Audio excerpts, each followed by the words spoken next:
I'm Alex Cardio, I'm one of the drivers in the European Le Mans series with RLR M-Sport, and I'm going to take you through the steering wheel from our car, which is a Ligier JSP320 LMP3.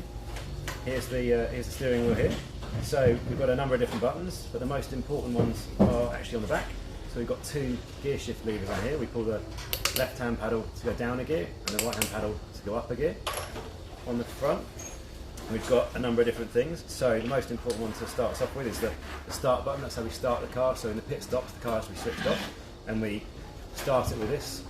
Obviously with because we're in first gear normally in the pit stop, so we have the clutch in.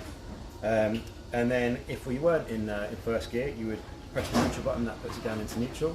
And in order to get it back into first, we have to press the neutral button and the up paddle.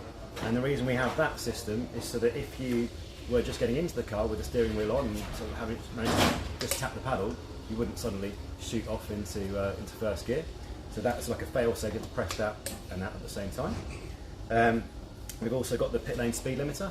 So as we come into the pits, we have to slow down below the 60k limit, press the speed limiter. That actually limits the speed that we can accelerate past. So we have to be below that speed, and then we speed back up by pressing that.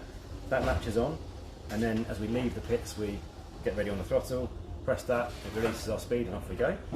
We've also got the flash button, which a lot of drivers use just to try and alert people to the fact that they're coming. I'm not really sure it's that useful, but we'll just do it anyway.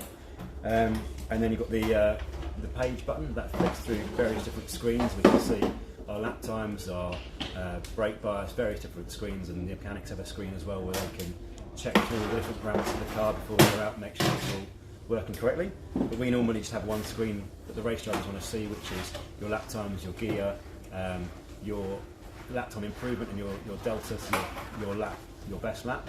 And then finally we've got the radio button. So in order to talk on the radio, we can't just talk, we have to hold this button down, wait about a second because there's a little bit of a delay on the radio starting.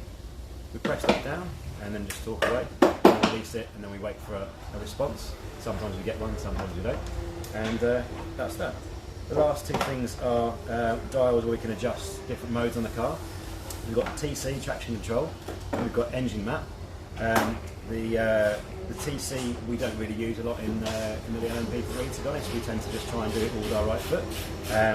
We find that we get a slightly better, cleaner acceleration doing that. Sometimes the TC can be a little bit intrusive and actually slow the car down more than you want.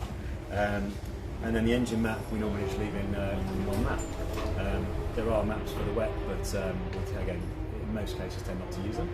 So we don't really use these two dials a lot. Mainly it's just the other buttons we're using. But that's a steering wheel from an LMP3.